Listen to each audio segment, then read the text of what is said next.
Hello everyone, welcome back to chemistry point. ये अपना जो है वो सेकंड टेस्ट है। इसमें ऑर्गेनिक का पोर्शन और जो अपनी एग्रीकल्चर केमिस्ट्री है उसका पोर्शन जो है वो सम्मिलित है, जिसमें अपने पास यहाँ 40 क्वेश्चन है। पहले आप इन क्वेश्चन का जो है वो स्क्रीनशॉट ले लें वन बाय वन। उसके बाद में आप जो है इन क्वेश्चंस को सोल्व करें। नेक्स्ट इसी में जो है जब आप पेपर को सोल्व कर लेंगे तो यहाँ मैं अभी कंटिन्यूसली आपको पहले स्क्रीनशॉट, आपको पूरी कंप्लीट पेपर जो है वो दिखा दूंगा। आप उनका स्क्रीनशॉट लेकर आप इन क्वेश्चन को सोल्व करें, और साथ ही में जो है वो इन क्वेश्चंस के आपको आंसर भी यहाँ बताऊंगा। आप उन क्वेश्चन के आंसर जो है वो अपने आंसर से मैच करें और उसी आधार पे अपनी कैलकुलेशन करें। एक क्वेश्चन आपके 4 नंबर का है, और अगर एक क्वेश्चन आपका गलत होता है तो जो आपकी मार्किंग हो रही है उसमें से आपको -1 करना है। ठीक है, तो जहाँ तक हो सके नेगेटिव मार्किंग से आप बचें। ये आपकी प्रैक्टिस के लिए है और आप इसे हल्के में ना लें। इस चीज़ को जितनी ज़्यादा आप प्रैक्टिस करेंगे उतना ही आपको एग्जाम में उसका बेनिफिट होगा। तो आप जो है क्वेश्चंस मैं आपको जो है वो शो कर रहा हूँ, आप इनका स्क्रीनशॉट ले लें और फिर क्वेश्चंस को सॉल्व करें, क्योंकि मैं साथ ही आपको इन क्वेश्चंस के जो है वो आंसर भी बताने वाला हूँ। तो आपको जो है वो आसानी रहेगी कि किस क्वेश्चन का आंसर जो है वो क्या है, और कॉन्फिडेंस हो बिना किसी मदद के आप जो है इन क्वेश्चंस को सोल्व करेंगे। अगर आप मदद लेते हैं किसी की तो फिर उसमें कोई बेनिफिट नहीं है। आपकी कितनी तैयारी है, कहाँ तक आप इसमें जो है वो सक्सेस है, कितना इम्प्रूवमेंट आपने किया है, तो वो सारी चीज़ें जो है वो आपको खुद को देखनी है। तो स्क्रीनशॉट लेकर उसके बाद में सोल्व करें, और मैं आंसर आपको बताऊंगा उन आंसर्स को आप जो है वो मैच करेंगे। और जहां आपको ये लगता है कि मुझे 2 ऑप्शन से ज़्यादा ऑप्शंस पे डाउट है, आप उस क्वेश्चन को बिल्कुल इग्नोर कर दें। एग्जाम में यही चीज़ सबसे ज़्यादा देखी जाती है। और जो लगभग 30 से ऊपर अबव क्वेश्चन अटेम्प्ट कर रहा है उसको रिस्क लेने की आवश्यकता नहीं है। वो रिस्क बिल्कुल ना लें, क्योंकि उस जहाँ तक अगर आप अप्रॉक्सीमेट 30 क्वेश्चन सोल्व कर लेते हैं तो 30 क्वेश्चन सोल्व करने के बाद में मैं ये मानता हूँ कि जो आपके दिमाग में क्लियर था आपने उतने सोल्व कर लिए। उसके बाद में जो है वो नेगेटिव मार्किंग का पोर्शन जो है वो इंक्लूड हो जाता है। नेगेटिव मार्किंग जो है वो बढ़ना शुरू हो जाती है। तो आप उससे जहाँ तक हो सके उतना बचने की कोशिश करें। तो ये आपके पास स्क्रॉल हो रहा है स्क्रीन के ऊपर क्वेश्चंस, आप इनके स्क्रीनशॉट लेकर रख लें और फिर क्वेश्चन को सोल्व कर लें।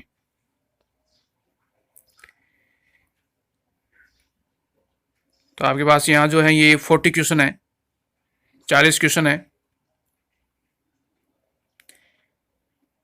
अब वन बाय वन मैं इन क्वेश्चंस के आंसर जो है वो आपको बताने वाला हूँ। इस क्वेश्चन को अपन वन बाय वन सॉल्व करेंगे।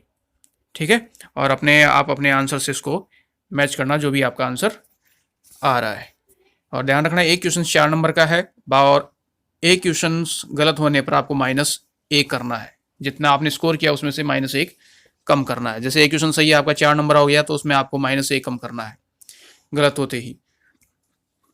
तो फर्स्ट वन अपने पास पहला क्वेश्चन है, नाइलॉन 6 का एकलक है। नाइलॉन 6 का एकलक है। एकलक इकाई जो है नाइलॉन 6 की कौन सी है? तो नाइलॉन 6 की जो एकलक इकाई है वो कौन सी है आपकी? कैप्रोलैक्टम। ऑप्शन इसका हो जाएगा आपका बी। ठीक है, ये आपका first one question. Second question, निम्न में से संघनन बहुलक है। संघनन वो बहुलक होता है जिसमें से छोटे अणु बाहर निकलते हैं, जैसे NH3 बाहर निकल गया, H2O बाहर निकल गया, HCl बाहर निकल गया। इस तरीके से छोटे अणु जब बाहर निकलते हैं, दो या दो एकलक इकाई जब क्रिया करती हैं तो वो बहुलक कहलाता है आपका संघनन बहुलक। तो यहाँ जो है वो ऐसी कौन कौन सी है? देखो, टेफ्लॉन, PVC और पॉलीथीन, ये सारी तो हैं जो आपकी योगात्मक बहुलक। इसमें जब अणु जुड़ता है तो किसी प्रकार का कोई छोटा अणु बाहर नहीं निकलता है। तो यहाँ केवल एक बचता है, वो आंसर अपना वो है डेक्रोन। तो इस सेकंड क्वेश्चन का जो आंसर होगा वो क्या होगा? डेक्रोन। डेक्रोन जो है वो एक संघनन बहुलक है। बाकी जो 3 बचे, टेफ्लॉन, PVC और पॉलीथीन, ये क्या है? आपकी योगात्मक बहुलक। नेक्स्ट अगला क्वेश्चन है, निम्न में से पॉलीएमाइड है। पॉलीएमाइड को पहचानने का एक ही तरीका होता है, कि पॉलीएमाइड में, ये पीछे मैं आप लोगों को लेक्चर्स में भी आपको ये बता चुका हूँ चीज़ें, कि पॉलीएमाइड को छांटने का सबसे एक बढ़िया तरीका एक ही है कि जिसके अंदर नाइट्रोजन समूह उपस्थित होता है, जिसमें नाइट्रोजन पाई जाती हैं, जिन एकलक इकाइयों में नाइट्रोजन होगी या पॉलीमर्स में नाइट्रोजन होगी, वो सारी के सारी जो है या एमिनो ग्रुप होंगी, वो सारी की सारी क्या होंगी आपकी पॉलीएमाइड। तो ऐसा यहाँ पर एक ही है, वो है नाइलॉन 6,6। तो इस तीसरे क्वेश्चन का आंसर हो जाएगा आपका बी। नेक्स्ट अगला क्वेश्चन है, रबर का वल्कनीकरण किया जाता है। रबर का वल्कनीकरण जो है वो किसके द्वारा किया जाता है? रबर का वल्कनीकरण जो है वो गंधक के द्वारा किया जाता है, और गंधक को अन्य किस नाम से बुलाया जाता है? सल्फर। तो इस क्वेश्चन का आंसर जो हो जाएगा वो आ जाएगा आपका सी। नेक्स्ट अगला क्वेश्चन है क्वेश्चन नंबर 5, निम्न में से प्रतिहिस्टेमिन, पांचवा क्वेश्चन है, निम्न में से प्रतिहिस्टेमिन औषधि है। तो यहाँ प्रतिहिस्टेमिन जो औषधि है वो है आपकी सेल्डेन, फर्स्ट ऑप्शन पहला। बाकी सेटलेरिन, रेनिटिडिन और पेनिसिलिन ये इसमें सम्मिलित नहीं होती हैं। नेक्स्ट अगला क्वेश्चन नंबर 6 है, निम्न में से अम्लीय रंजक है। तो अम्लीय रंजक जो है वो होगा आपका नारंगी, फर्स्ट ऑप्शन हो जाएगा इसका सी। नेक्स्ट क्वेश्चन नंबर 7, खाद्य परिरक्षक है। खाद्य परिरक्षक, इसमें ऑप्शन दिया हुआ है पैराबीन्स, सार्बेट और प्रोपियोनेट। तो ये सारे के सारे जो हैं वो क्या हैं आपके खाद्य परिरक्षक। तो इसका आंसर हो जाएगा डी, ऑप्शन डी, ऑल, उपरोक्त सभी। नेक्स्ट अगला क्वेश्चन है, कृत्रिम मधुरण कर्मक है। कृत्रिम मधुरण कर्मक वो होता है जो भोजन को मीठा बनाने में काम में आता है। जो डायबिटीज़ के पेशेंट्स होते हैं उनको विशेष रूप से ये दिया जाता है, उनकी बॉडी के लिए हार्मफुल नहीं होता है। ठीक है, तो यहाँ कृत्रिम मधुरण कर्मक के रूप में किसको प्रयुक्त किया जाता है? एलिटेम है, पैराबीन्स है, सार्बेट है या उपरोक्त सभी है। तो कृत्रिम मधुरण कर्मक के रूप में यहाँ जो है वो केवल और केवल किसको उपयोग में लिया जाता है? एलिटेम को। तो यहाँ अपना जो आंसर होगा वो होगा ए, क्वेश्चन नंबर 8 का आंसर होगा ए। नेक्स्ट क्वेश्चन नंबर 9, निम्न में से पॉलीसेकेराइड नहीं है। इनमें जो है वो पॉलीसेकेराइड नहीं है, क्वेश्चन को ध्यान रखना, पॉलीसेकेराइड नहीं है। कौन सा इसमें पॉलीसेकेराइड नहीं है? तो यहाँ जो पॉलीसेकेराइड नहीं है वो कौन सा है? आपका माल्टोज, यानी ऑप्शन नंबर 4, माल्टोज जो है वो पॉलीसेकेराइड नहीं है, बाकी सारे के सारे क्या है? पॉलीसेकेराइड है। अगला सबसे important question, question number 10, nucleic अम्ल का क्रम है। न्यूक्लिक अम्ल का जो क्रम है वो क्या है? तो न्यूक्लिक अम्ल का क्रम जो है वो है कि पहले तो उसमें सबसे पहले क्षार जुड़ता है, क्षार के साथ शर्करा जुड़ती है, और फिर शर्करा के साथ क्या जुड़ता है? फॉस्फेट समूह। ठीक है, तो यहाँ अपना ऑप्शन जो आंसर हो जाएगा वो जाएगा आपका ए। तो 10वें क्वेश्चन का आंसर है आपका ए, क्षार, शर्करा, फिर फॉस्फेट। नेक्स्ट क्वेश्चन नंबर 11, कितने न्यूक्लियोटाइड का क्रम? ये भी बहुत इंपॉर्टेंट, बहुत अच्छा क्वेश्चन है। क्वेश्चन नंबर 11 में कितने न्यूक्लियोटाइड का क्रम एमिनो अम्ल के लिए संदेशवाहक आरएनए में एक कोडोन बनाता है? एक कोडोन जो है वो किससे मिलकर बनता है? एक कोडोन जो है वो 3 एमिनो अम्ल का जो विशेष क्रम होता है, जो मैसेंजर आरएनए में प्रयुक्त होता है, वो 3 से मिलकर तैयार होता है, 3 से मिलकर बना होता है, जैसे ए you ji you U A, इस तरीके से। तो 3 उसके अंदर जो है वो आपके संदेशवाहक में एमिनो अम्ल जो न्यूक्लियोटाइड होते हैं वो सम्मिलित होते हैं। तो इसका आंसर 11वें का हो जाएगा आपका सी, आंसर 3। क्वेश्चन 12 है, न्यूक्लिक अम्ल में न्यूक्लियोटाइड्स, न्यूक्लिक अम्ल में, न्यूक्लिक अम्ल क्या अपने पास डीएनए या आरएनए, न्यूक्लिक अम्ल में न्यूक्लियोटाइड्स एक दूसरे से जुड़े रहते हैं, यानी उनके बीच में, न्यूक्लियोटाइड्स के बीच में कौन सा बंध पाया जाता है जिसके द्वारा वो परस्पर जुड़े हुए होते हैं? तो यहाँ पे जो आंसर होगा क्वेश्चन नंबर 12 का वो होगा फास्फोरस समूह। फास्फोरस समूह के द्वारा ये परस्पर जुड़े हुए रहते हैं। तो यहाँ आंसर हो गया आपका C. Next question number 13, question number 13 में RCOOH N3H, RCOOH N3H इसकी क्रिया डाइल्यूट H2SO4 की उपस्थिति में संपन्न की जाती है, तो RnH2 1 डिग्री एमीन बनती है।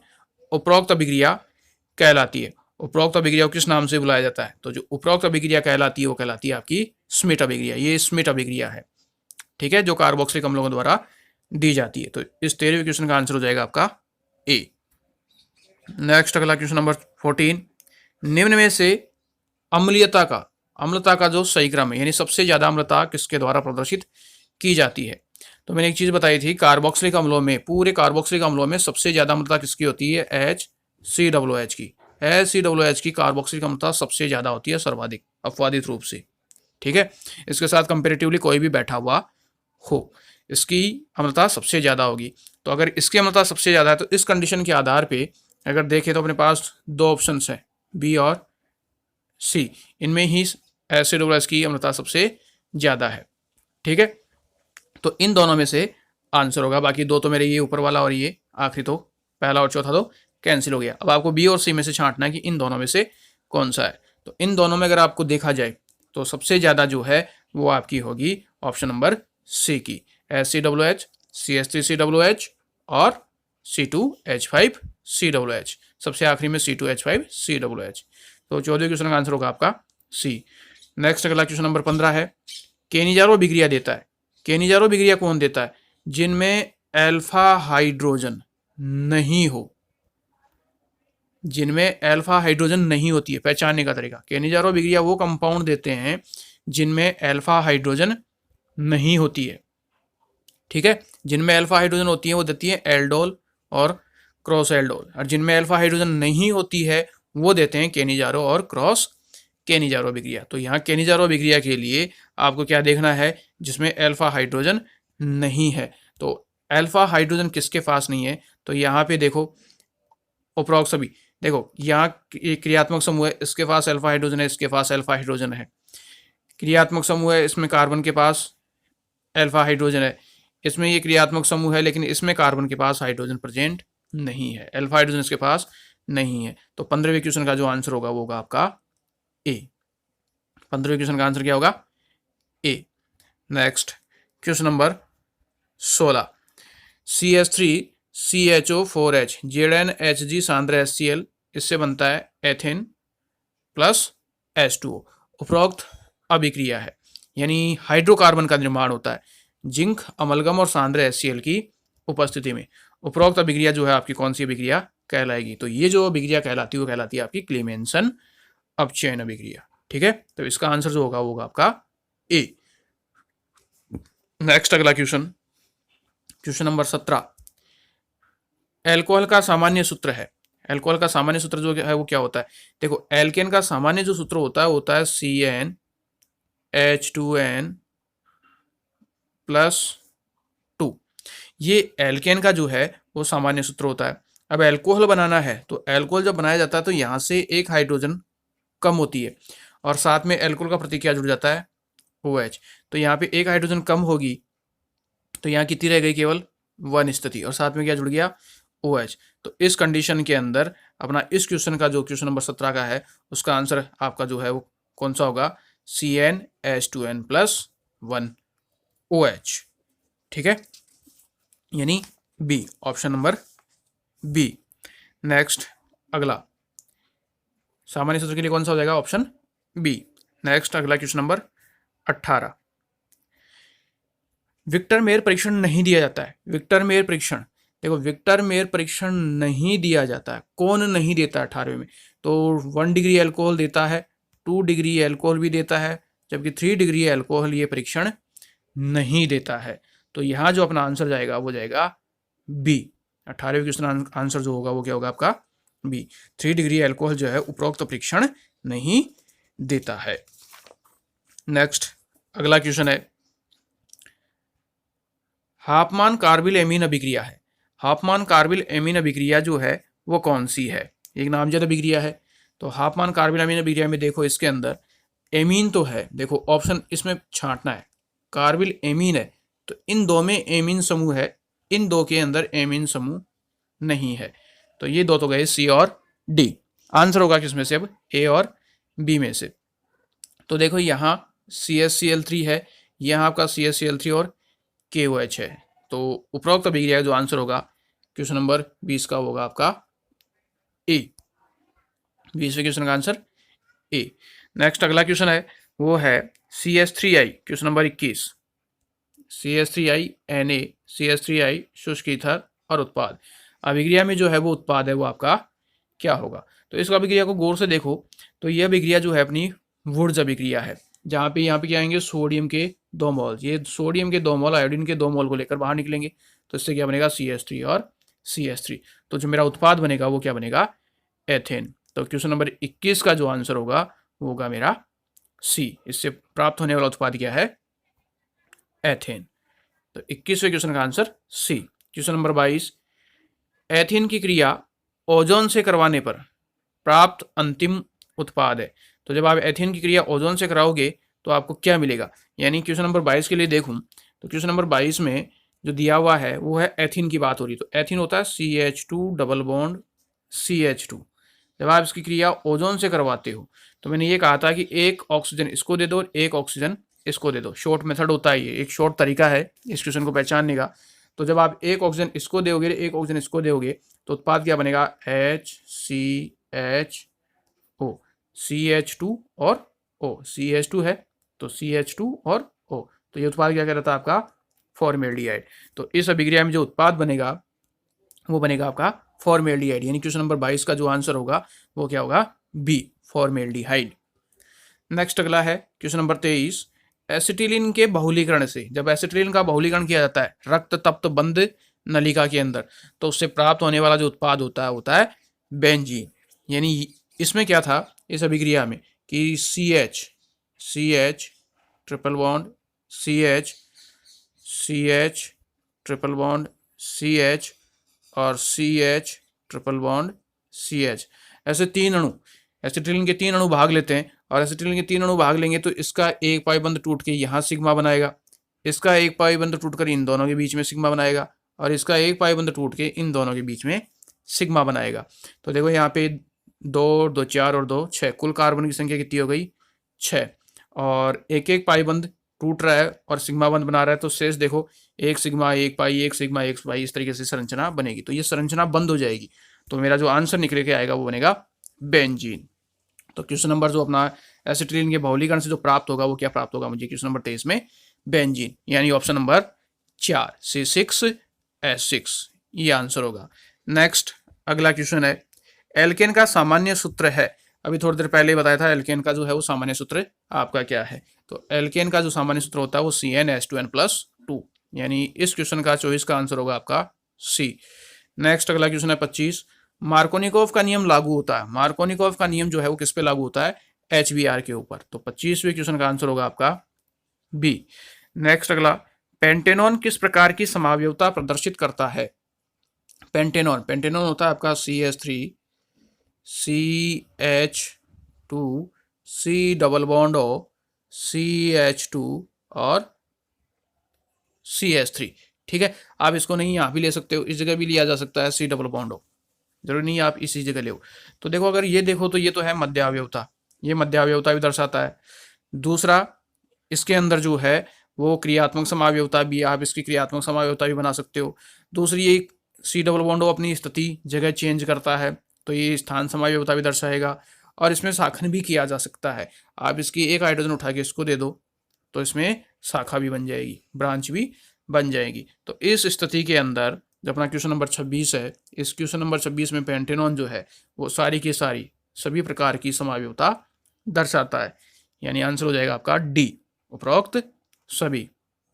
नेक्स्ट अगला क्वेश्चन है क्वेश्चन नंबर 27, इसमें आपको आयरन का ऑक्सीकरणांक निकालना है कि आयरन का ऑक्सीकरणांक जो है वो किस प्रकार परिवर्तित होता है। तो यहाँ आयरन का ऑक्सीकरणांक क्या है और यहाँ आयरन का ऑक्सीकरणांक क्या है। तो आयरन का जो ऑक्सीकरणांक परिवर्तित होता है तो आप इन इसमें Fe3O4 में 6Fe3O4 में और 9Fe2O3 में जब ऑक्सीकरण निकालने के लिए बैठोगे तो देखो यहाँ टोटल आपके पास 18x क्या है, आयरन का निकालना है। तो 6 को 3 से गुना करोगे तो 18Fe हो गई, तो 18x Fe का निकालना है। और ये हो गया 24, ऑक्सीजन कितना हो गया 24 ऑक्सीजन के सामान्य ऑक्सीजन होती है -2, तो ये कितने 24 48।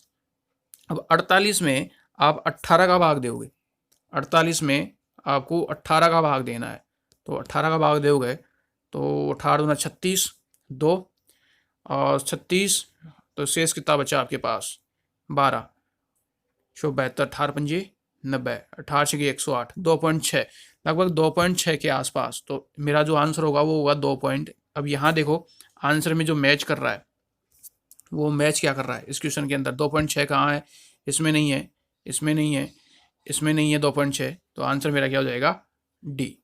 ठीक है, यहाँ 2.67 दिया हुआ है। और इसी तरीके से आपको इसकी निकालनी है Fe2O3 में, Fe की। तो ये 2.67 से किस में परिवर्तित हो रहा है, 3 में। तो 27वें क्वेश्चन का आंसर हो गया डी। नेक्स्ट अगला क्वेश्चन 28, CaMnO4 का होल्टवाइज में Mn का ऑक्सीकरण। तो देखो Mn का निकालना है, तो Ca का तो है प्लस का 2, ये सेकेंड वर्क का है। Mn का निकालना, तो Mn की संख्या कितनी हो रही है, 2, तो ये हो गई 2x प्लस ऑक्सीजन है 4, 4 को 2 से गुना करोगे तो होगी 8 ऑक्सीजन, और ऑक्सीजन का माइनस का 2, तो ये हो गया आपका 2 प्लस 2x, और ये हो गया प्लस और माइनस माइनस, और 8 दूनी 16, 16 में से 2 गए तो ये बच गया 2x माइनस 14 बराबर 0। 16 में से ये 2 जाएंगे तो हो गया 14, ये 2x ऐसे की ऐसे। अब 2x माइनस 14 हो गया, तो इसको आगे जब सोल्व करोगे तो आपके पास आ रहा है 2x माइनस 14 बराबर 0। तो 2x, इस 14 को उठा के इधर ले जाओ 0 की तरफ, तो प्लस में हो जाएगी 14, तो x बराबर हो गया आपका 14/2 बराबर हो गया आपका प्लस का 7। तो इस क्वेश्चन का आंसर क्या होगा आपका, क्वेश्चन नंबर 28 का, क्वेश्चन नंबर 28 का आंसर Mn की ऑक्सीजन अवस्था प्लस की 7, ऑप्शन नंबर 4 डी। कैरो अम्ल और मार्स अम्ल में सल्फर का ऑक्सीकरण अंक है। कैरो अम्ल और मार्स अम्ल में दोनों का सल्फर का ऑक्सीकरण जो है अंक +6 होता है, +6 और +6। तो इसका आंसर हो जाएगा आपका ए, 29 का A. Question number 30, question number 30, CrO5 minus में Cr का ऑक्सीकरण अंक, यहाँ ऊपर ऋणायन दिया हुआ है, CrO5 ऋणायन में Cr का ऑक्सीकरण अंक है। तो यहाँ पे जो है वो Cr का ऑक्सीकरण अंक क्या होगा। इस क्वेश्चन को अगर देखें तो काफ़ी अच्छा इंपॉर्टेंट क्वेश्चन है। CrO5 ऋणायन में Cr की ऑक्सीजन अवस्था हो गई x, ऑक्सीजन की संख्या है 5, ऑक्सीजन का अंक -2 और आवेश दिया हुआ माइनस का 1। अब x प्लस माइनस, तो 5 दूनी 10 बराबर -1, x बराबर, आप 10 को उठाकर उधर लेके जाओगे तो प्लस में 10 माइनस 1, तो x बराबर हो गया आपका प्लस का 9।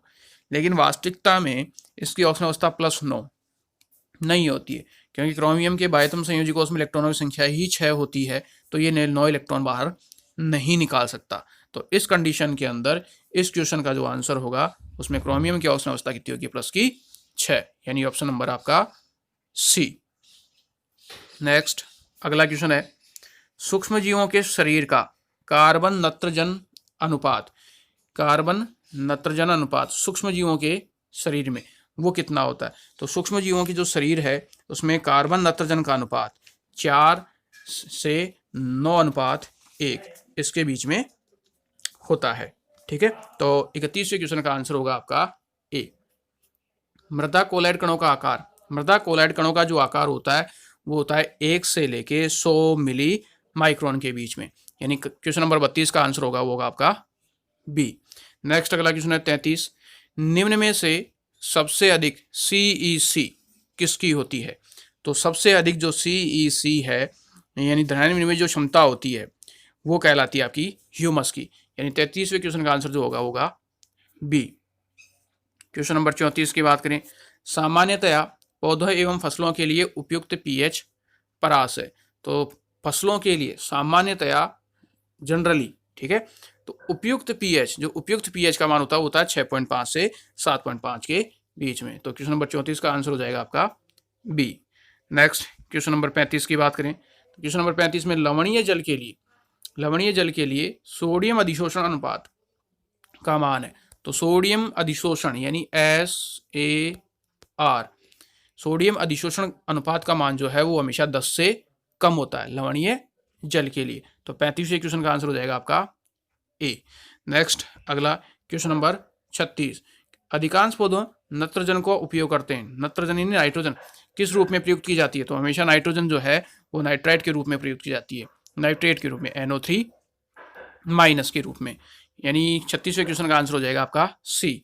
DAP उर्वरक का रासायनिक सूत्र है, क्वेश्चन नंबर 37, DAP उर्वरक का रासायनिक सूत्र डाई अमोनियम और फॉस्फेट। DAP क्या है आपका, DAP होता है डाई अमोनियम फॉस्फेट, डाई का मतलब 2, अमोनियम यानी अमोनियम समूह NH4 का होल ट्वाइस, ये तो हो गया डाई अमोनियम। और फॉस्फेट होता है वो होता है HPO4। तो इस क्वेश्चन का आंसर, क्वेश्चन नंबर 37 का जो आंसर होगा वो होगा आपका सी। नेक्स्ट अगला क्वेश्चन नंबर 38, इंडोसल्फोन पीड़कनाशी के प्रयोग की प्रतीक्षा अवधि। प्रतीक्षा अवधि का मतलब वो कितने दिन तक वो काम कर सकता है। तो इंडोसल्फोन जो पीड़कनाशी है उसकी प्रतीक्षा अवधि होती है वो होती है 10 से 12 दिन। तो क्वेश्चन नंबर 38 का आंसर होगा आपका ए। क्वेश्चन नंबर 39 है, एजोला का उपयोग कौन सी फसल में किया जाता है। तो एजोला का जो उपयोग होता है वो धान की फसल में किया जाता है। और आखिरी क्वेश्चन नंबर 40, क्वेश्चन नंबर 40 है, निम्न में से सत्य कथन नहीं है, जो सही नहीं है वो आपको छांटना है। तो निम्न में से जो सत्य कथन है वो है कि भैंस के जो दूध है उस भैंस के दूध में दुग्धम की जो मात्रा होती है वो 2.9% नहीं होती है, सत्य नहीं। यानी आपके शुरू के ABC आपका सत्य है, शुरू के देखे जाए तो इसमें A, B और C ये आपका करेक्ट है, लेकिन जो D है वो आपका करेक्ट नहीं है। तो इस क्वेश्चन का आंसर 40 का आंसर जो है वो D नहीं। तो आंसर हो गया वो आपका D, भैंस के दूध में दुग्धम 2.9% नहीं होता है। ठीक है, तो एग्जैक्ट आंसर क्या है वो है आपका D। तो इस तरीके से आपकी ये 40 क्वेश्चन कंप्लीट है, इनके आंसर मैंने बता दिए हैं। अब आप अपनी स्कोरिंग जो है वो चेक करें। जैसे और खास ध्यान से ये रखना है कि एक क्वेश्चन सही होते हैं आपको 4 मार्क जोड़ने हैं, 4 नंबर जोड़ने, और एक क्वेश्चन गलत होता है तो आपने जो नंबर लिए हैं उनमें से हर क्वेश्चन का एक माइनस करना है। ठीक है, जैसे मान लो किसी के 30 क्वेश्चन सही हैं तो 30 क्वेश्चन, एक क्वेश्चन 4 नंबर का, तो 30 क्वेश्चन कितने के हो गए, 120 नंबर के। अब 10 क्वेश्चन गलत कर दिए उसने तो 120 में से वो 10 माइनस करेगा, तो नेट मार्किंग टोटल नंबर उसके अब शेष रह गए कितने, 110। ठीक है, तो इस तरीके से आपको अपनी ये कैलकुलेशन करनी है। आप टेस्ट बाय टेस्ट इसे इम्प्रूव करते जाएं। क्लियर। तो नेक्स्ट आपका जो टेस्ट होगा, टेस्ट 3 तीसरे नंबर का टेस्ट, वो टॉपिक वाइज होगा। अब जो टेस्ट के अंदर मैं सम्मिलित करूँगा वो आपकी सम्मिलित करूँगा एटम से, परमाणु से। परमाणु का होगा और पीरियोडिक टेबल का होगा, आवर्त सारणी का होगा और रासायनिक बंध का होगा, और आपकी रसायन विज्ञान की मूलभूत अवधारणा से। ये आपके 4 टॉपिक होंगे जिनके क्वेश्चन आपको नेक्स्ट अगले टेस्ट के लिए तैयार करने हैं। तो आप नेक्स्ट आगे के जो हैं इन 4 टॉपिक को आप क्लियर करें। रासायनिक विज्ञान की मूलभूत अवधारणा, परमाणु, आवर्त सारणी और रासायनिक बंध, यहाँ से आपके क्वेश्चन होंगे। 40 क्वेश्चन, वही 40 क्वेश्चन होंगे। ठीक है, और टेस्ट जो है वो आपका परसों